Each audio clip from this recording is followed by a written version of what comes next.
하나님 감사합니다. 오늘도 새날 주시고 하나님께 예배할 수 있게 하시니 감사합니다. 오늘 이 시간 성령님이 우리 마음을 주관하셔서 우리 마음의 병든 부분이 치유되고 새로워지는 은혜의 시간이 되게 하옵소서. 사랑 많으신 우리 구주 예수 그리스도의 이름으로 기도드리옵나이다. 아멘. 세상을 살면서 참 내 마음에 맞고 그리고 나하고 정말 좋은 관계가 되는 사람들만 만나고 살 수 있다면 얼마나 좋을까요? 그런데 그렇지 못할 때가 많습니다. 내가 별로 잘못한 것도 없는 것 같은데 나를 힘들게 하고 어렵게 하는 사람들도 있고 때로는 나를 매우 섭섭하게 만드는 그런 사람들도 있습니다.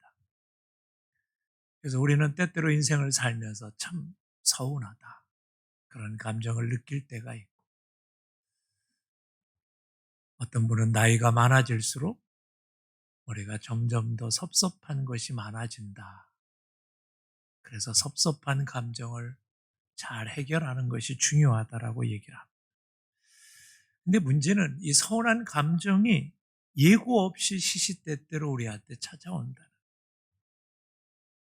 그리고 어른이나 아이나 나이의 성별 없이 섭섭함은 찾아오고 많이 배웠거나 못 배웠거나 부유하거나 가난하거나 그런 차별이 없이 누구에게나 찾아오는 게 이 서운함입니다. 몇 해 전에 내장산에 있는 내장사 대웅전이 불에 탄 적이 있습니다. 그래서 경찰이 조사를 했는데 불에 탄 이유가 뜻밖의 사건이었어요. 그 절에 있는 한 승려가 일부러 불을 지르는 거예요. 근데 불을 지른 이유가 뭐냐면 동료 승려들이 섭섭하게 왕따를 시키고 따돌렸다. 그 이유 하나 때문에 분노해서 불을 지른 거예요. 수십 년 돌을 닦았어도 서운함을 이기기 어려워요. 서운함이란 그래서 우리에게 때때로는 무서운 공격의 무기가 될 수 있는. 근데 이 시시때때로 찾아오는 이 서운함의 감정을 잘 해결하지 못하면 이것이 평생 원수가 돼서 살아갈 수 있는 존재가 된다. 대인관계가 망가지고 그리고 사람에 대한 불신이 생기고 사람을 피하게 되고 혼자 인생을 살아가게 되는 그런 경우도. 그리고 이 서운한 사소한 감정들 때문에 부부관계가 깨어지고 오랜 친구의 관계가 금이 가고 심지어는 부모와 자식 간의 관계도 깨어지는 경우를 종종 봅니다. 교회에서는 목사와 교우의 관계가 또한 그럴 수도 있습니다. 그래서 문제는 우리 안에 다가오는 이 서운함의 감정을 우리가 어떻게 치유할 수 있을 것인가 하는 것을 한번 우리가 생각해 봐야 돼요.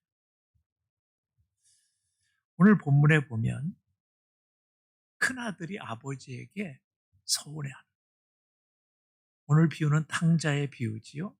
여러분이 잘 아는 비유. 근데 오늘은 초점을 돌아온 탕자에 맞추지 않고 서운해하는 큰아들에게 초점을 맞춰서 얘기해 보려고 합니다. 29절부터 30절까지의 말씀을 우리 한번 다 같이 읽어봅시다. 시작. 아버지께 대답하여 이르되 내가 열해 아버지를 섬겨 명을 어김이 없거늘 내게는 염소 새끼라도 주어 나와 내 것으로 즐기게 하신 일이 없다. 조금 더 읽어요. 30절도 없어요? 시작.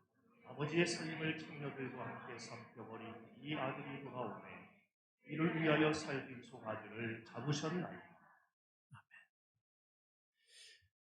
어느 날 큰아들이 밭에 나가서 일을 열심히 하고 있어요. 왜냐하면 그 일이 내 일이기 때문에 열심히 했겠죠. 근데 돌아오는데 갑자기 집이 난리가 나서 뭔가 막 잔치가 벌어지고 뭐 큰아들이 아니 이게 뭐야 우리 집 일인데 내가 왜 몰라? 일단 서운하겠죠. 근데 그걸 종한테 물어봤어요. 야 지금 집안에 무슨 일이 일어났냐 그랬더니 집 나갔던 작은 아들이 돌아왔는데 아버지가 그 아들이 돌아왔다고 지금 잔치를 벌였다는 거예요. 여러분 같으면 서운하겠어요? 안 서운하겠어요? 아, 맨날 부모님을 모시고 살던 큰아들이 있는데 막내 아들이 저 외국에서 5년 만에 왔어. 그래서는 선물 좀 조금 사가지고 와가지고 그 면세품 사가지고 막 부모 죽이니까 부모님이 막 완전 미치고 막 날뛰어가지고 탕수육도 시키고 라조기도 시키고 막 집에서 난리가 났어. 그래서 들어왔으면 화나요 안 나요? 아 열불 나겠지. 이건 뭐 그렇게 해본 사람만 아는 거예요. 그래서 서운한 느낌이 들기 시작했어요. 근데 그 서운함이 어디까지 가냐면 이래요. 평소에 나한테는 염소 새끼 하나 잡아준 적이 없는데 아니 그놈의 재산 다 쓰고 이제 겨우 들어온 그 아들을 위해서 송아지를 잡다니. 서운함은 뭐냐면요. 내가 생각하는 기대하는 것과 어긋날 때 생기는 감정. 이건 사물이나 어떤 그런 것에 대해서 느끼는 감정이 아니라 인간에 대해서 느끼는 거예요. 심리학적으로는 이걸 이렇게 얘기하면 어그러진 기대가 만드는 감정이다. 그러니까 나는 정말 열심히 밭에 가서 일을 했어요. 그래가지고 100이라는 노력을 했는데 아버지는 나한테 날마다 30밖에 안 줘. 근데 저놈은 맨날 가서 놀았는데 그놈한테는 그냥 갑자기 100이라는 걸 다 주니까 서운해지는 거예요. 그래서 우리를 가만히 보면 우리 속에 그런 서운함의 감정들이 많이 있어요. 아니 내가 그렇게 애지중지해서 키워놨는데 이놈이 바깥에 나가더니 한 달에 전화 한 통도 안 해. 서운해요 안 해요? 서운함이 많네. 아니 아내가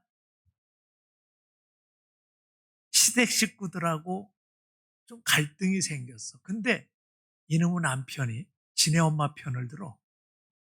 누구 편을 들어줘야 되는데 내 편. 서운해요 안 해요? 서운 많이들 하네. 아니 회사에서 내가 열심히 일했는데 과장 진급에 나만 탈락했어. 서운해요 안 해요? 너무 서운해. 우리에게 이런 서운함의 감정들이 있다는 거예요.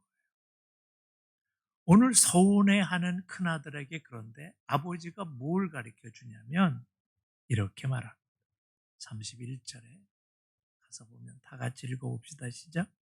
아버지가 이르되 너는 항상 나와 함께 있으니 내 것이 다 내 것이로. 그나들은 자신만 따돌렸다고 생각해요.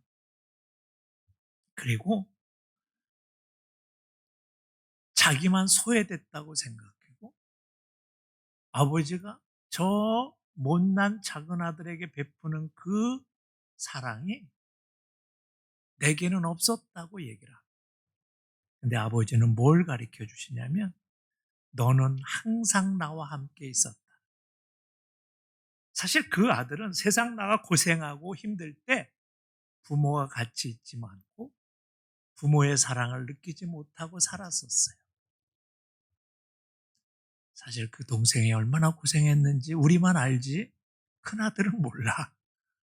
우리는 뭐로 알아요? 성경의 기록으로 알아. 근데 이 아들은 그걸 모르는 거예요. 자기가 부모와 함께 있었던 그 시간들이 얼마나 행복했던 것이라는 걸 잊어버리고 있는 거예요. 그리고 한마디 더 붙입니다. 지금 내 것은 다 누구 거요? 내 것이다. 그가 누리고 있는 지금의 자기 자신의 현재의 모습이 무엇인가를 아버지는 깨우쳐주고 있는 거예요. 그리고 가장 친근한 단어, 성경 속에 잘 안 나오는 단어가 하나 있어요. 그게 오늘 본문에 나옵니다. 예, 가장 친밀한 단어, 가장 사랑의 단어. 그래서 지금까지 큰아들이 누리고 있었던 그 사랑과 은혜와 감격과 기쁨이 무엇이었던가를 깨우쳐주는 거예요. 지금까지 내가 살아왔던 그 삶의 정체성, 그 모습을 다시 일깨워주는 거죠. 여러분, 하나님의 은혜를 안다는 게 이거예요. 우리가 찬송을 부를 때 지금까지 지내온 것, 주의 크신 은혜라. 평소에는 우리가 불만이 많아. 내가 기도한 거 응답도 안 되는 것 같고, 내 자식은 왜 취직도 제대로 안 되는 것 같고, 우리 애는 왜 남의 집 애 같이 그렇게 삭삭하고 말이야, 친절하지도 않은 것 같고, 서운함이 많은데, 가만히 내 인생을 생각하는 거예요. 지금까지 지내온 것, 주의 크신. 그래요. 내가 오늘까지 살아오는 것, 그것이 하나님의 크신 은혜고, 내가 누린 것이 무엇인가를 아는 것, 이것이 중요한 거예요. 그래서 서운함을 치유받으려면 우리가 지금의 서운한 사건을 생각하는 게 아니라 지금까지 나의 삶을 이끄시고 인도하시고 지금까지 이끌어 오셨던 그 하나님의 은혜를 생각하면 우리가 뭐예요? 오늘의 서운한 감정을 이길 수 있는 힘이 생기게 되는 거죠. 또 하나 중요한 게 있습니다. 서운함의 감정은요, 사탄이 주는 감정. 그래서 그 서운함의 감정은 인간관계를 깨고 내 평안과 기쁨을 빼앗아가는 놀라운 능력이 있어요. 그래서 사탄은 우리에게 종종 서운함의 감정을 부어넣어줍니다. 성경에 보면 에덴 동산에서 아담과 하와가 행복하게 살고 있어요. 오늘은 사과 따먹고 내일은 바나나 따먹고 내일은 망고 따먹고 막 이렇게, 모레는 이제 뭐 따먹을지, 이렇게 행복하게 살고 있는데 어느 날 사탄이 짜자장 나타나서 뭐라고 보시냐면, 야, 너 저기 에덴 동산 가운데 선악과라는 나무 있지 않냐? 너 그거 먹어봤냐? 안 먹어본 줄 빤히 알면서 물어봐요. 그랬더니 뭐라고 대답해요? 아, 그건 하나님이 먹지 말라고 그랬어. 야, 이상하다. 왜 다른 건 다 먹으라면서 그거를 먹지 말래니? 야, 하나님 니들 정말 사랑하냐? 그런데 왜 그걸 먹지 말라고 그래? 다 먹으라고 그래야지. 이렇게 말해버리니까 하와가 어떻게 했다고요? 서운했어. 서운했어. 성경을 읽어봅시다. 창세기 3장 2절과 3절 다 같이 읽어봅시다. 시작. 여자가 그에게 말하되 동산나무의 열매를 우리가 먹을 수 있으나 동산 중앙에 있는 나무의 열매는 하나님의 말씀에 너희는 먹지도 말고 만지지도 말라 너희가 죽을까 하노라 하셨느니라. 여기서 사탄이 틈을 주는 거예요. 야, 하나님이 사랑하시면 다 먹으라고 해야지. 왜 선악과는 먹지 말라고 그래? 그러니까 갑자기 하와가 생각을, 그거 좀 그러네. 하나님이 나를 무지하게 사랑하는 게 아니라 조금 덜 사랑하는 것 같은 느낌이 드는 거예요.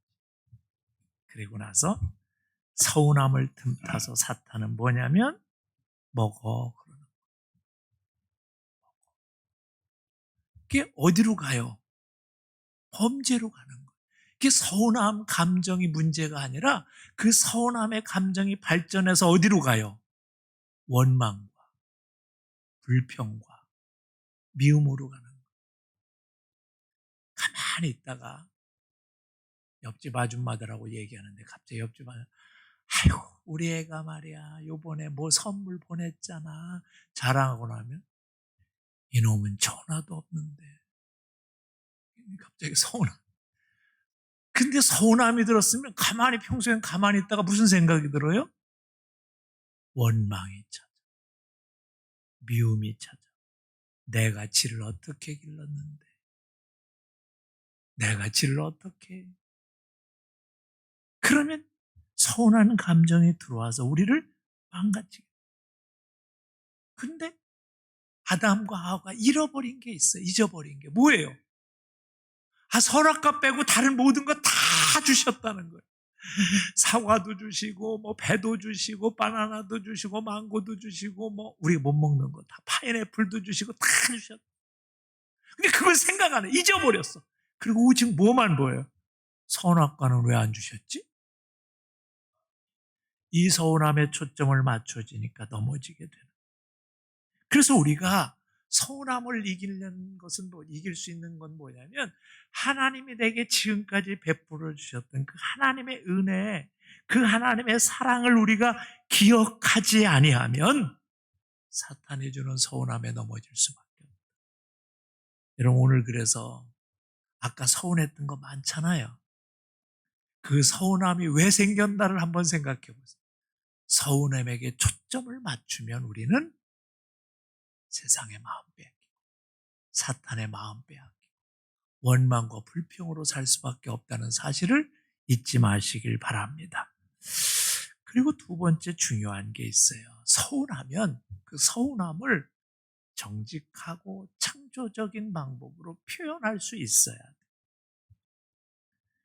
그렇지 않으면 우리는 서운함에 빠져. 이게 서운함의 감정이 대체로 심리학자들에 의하면 한 세 가지 종류로 나타난다. 첫째는 사랑과 관심을 받을 만한 상대에게서 그것들을 받기를 기대했는데 충분히 받지 못했다고 느낄 때 섭섭함을 느껴요. 그렇잖아요. 배우지 않대. 그래서 우리가 속상할 때 언제예요? 아니 우리 엊그제가 결혼 기념일 아니었어요? 벌써 잊은 거야? 내 생일이었는데 내가 달력에다가 동그라미를 지금 몇 배 쳐놔가지고 알아들으라고 했는데 우린 그래서 뭐예요? 서운한 거. 둘째는 서운한 감정은 어떤 노력과 수고, 희생과 헌신을 했는데 충분히 보상을 받지 못했다고 생각할 때 그렇다는 거예요. 나는 애썼어. 진짜 수고. 남자들은 뭐예요? 나가서 열심히 일하고 왔는데 별로 안 알아줘. 어떤 분이 그러더라고.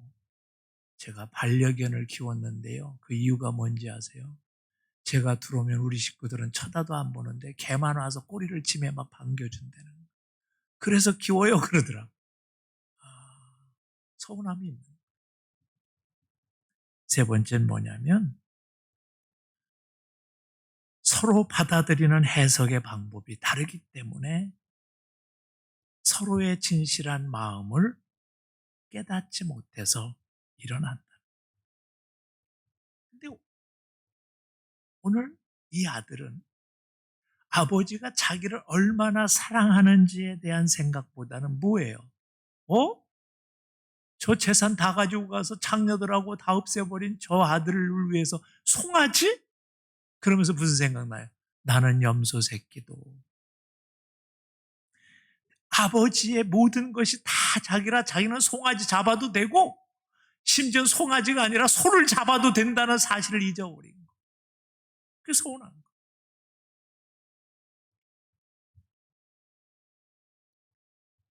그래서 큰아들은 자기식으로 생각해.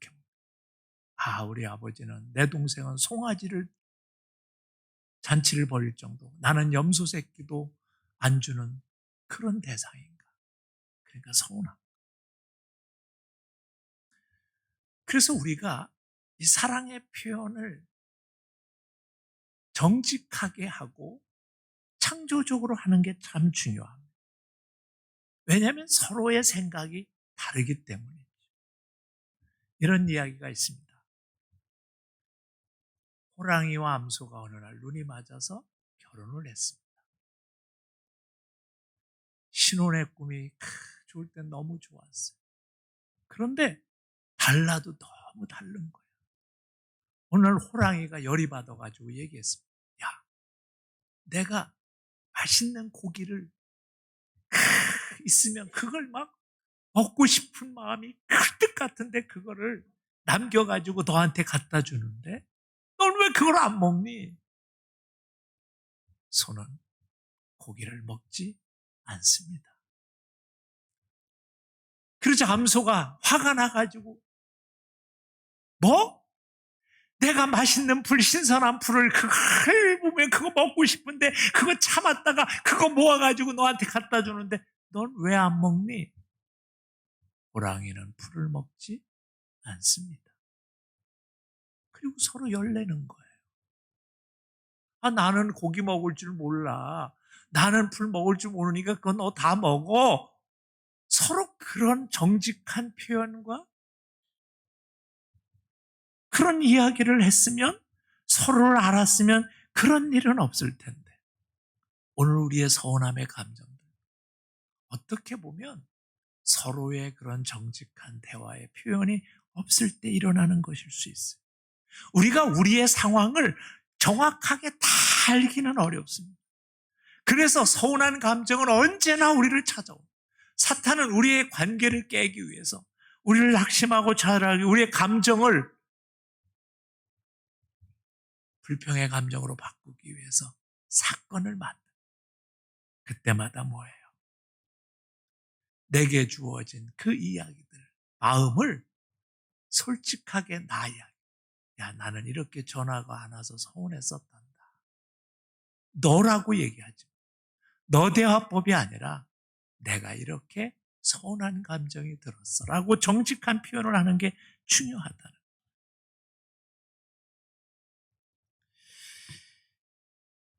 이 서운함의 감정은 발전을 합니다.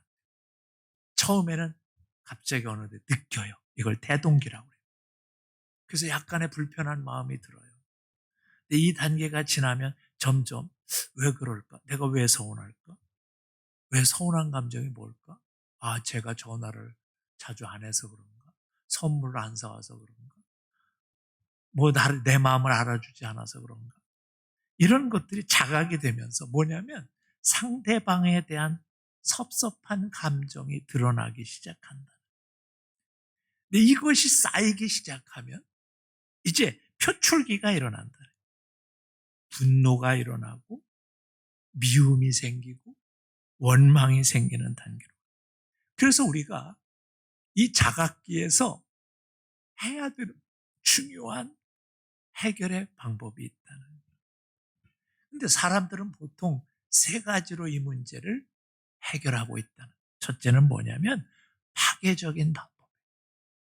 그건 오늘 28절에도 등장하는 것처럼 갑자기 확 찾아와서 뭐 합니까? 그가 노하여 들어가고자 하니 아니하거늘. 노했다는 건 뭐예요? 분노가 솟구친 거예요. 서운함이 분노로 나가는 거예요. 그래서 어떻게 해요? 저 잔치에 들어가지 않는 거예요. 아버지의 마음을 아프게 하고 잔치에 참여한 모든 사람들의 마음에 의문을 제기하게 되는 거예요. 그러면 관계가 파괴돼요. 뭔 좀 큰아들이 저러냐. 가족 간의 관계가 파괴가 되는 거예요. 성경에도 그런 얘기가 나옵니다. 가인이 하나님 앞에 제사를 드렸어요. 그런데 하나님이 가인의 제사는 받지 않고 누구의 제사를 받았어요? 아벨의 제사를 받았어요. 근데 그 분노가 어디로 향합니까? 아벨 제가 하나님의 마음에 드는 제사를 드렸다고? 난 뭐야? 근데 그 분노가 어디로 표출되냐면 아벨을 죽이는 대로 표출. 그래서 서운함의 감정은 다른 사람을 미워하고 원망하는 감정으로 가게 되는 거예요. 그렇게 되면 뭐예요?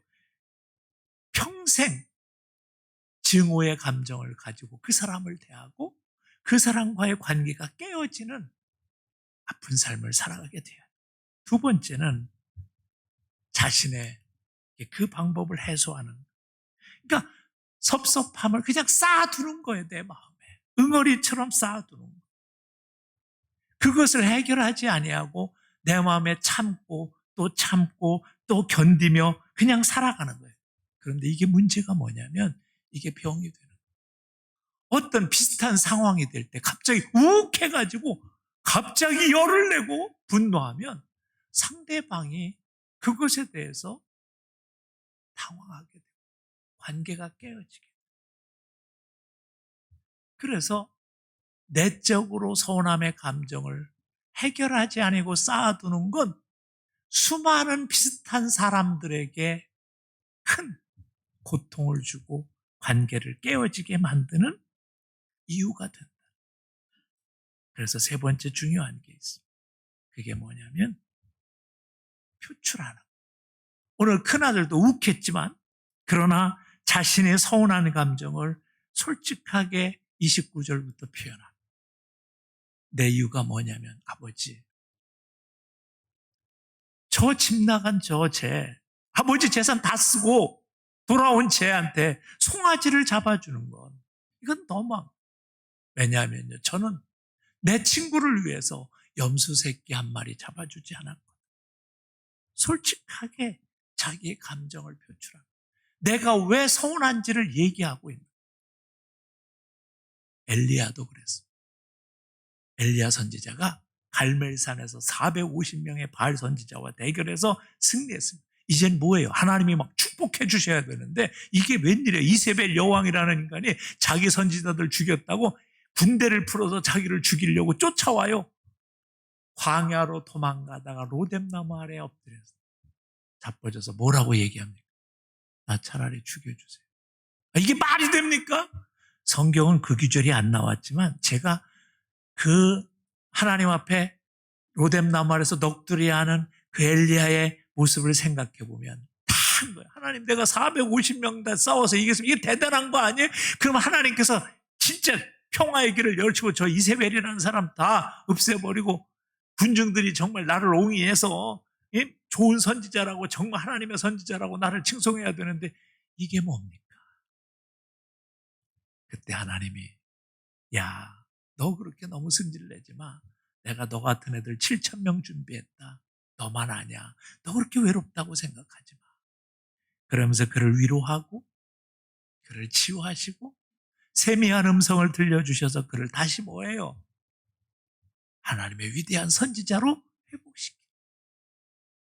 그래서 여러분, 때때로 마음에 서운함이 있으면 여러분을 들어줄 사람이 없은 거예요. 하나님 앞에 와서 솔직히 고백하세요. 하나님, 내가 내 아들, 내 남편, 내가 우리 시어머니, 우리 며느리, 하나님 나 너무 힘들어요.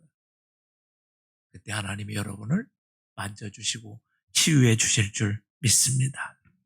마지막으로 중요한 건 뭐냐면 서운해하는 큰아들에게 아버지가 무슨 말을 해주냐면 32절입니다. 다 같이 읽어볼까요? 시작. 내 동생은 죽었다가 살아났으며 내가 잃었다가 얻었으며 우리가 즐거워하고 기뻐하는 것이 마땅하다 하니. 사고의 전환이 일어나야 되는 거예요.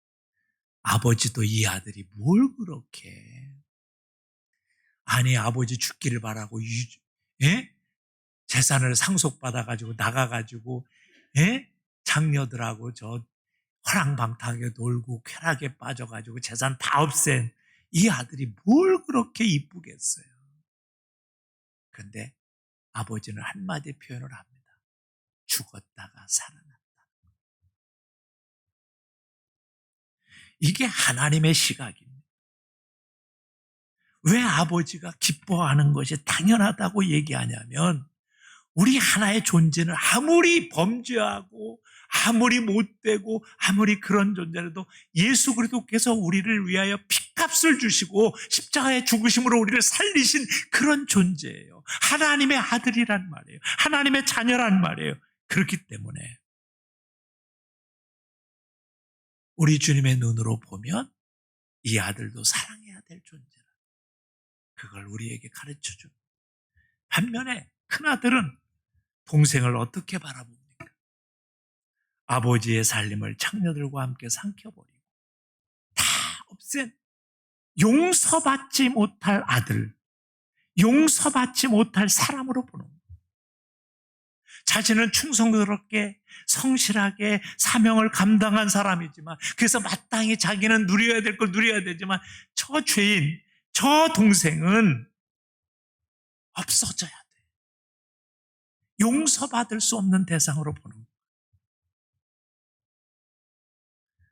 그래서 아버지가 다시 한번 얘기하는 거예요. 얘야, 그게 아니라 죽었다가 살아났다고 생각해. 그 아들이 용서의 대상이라는.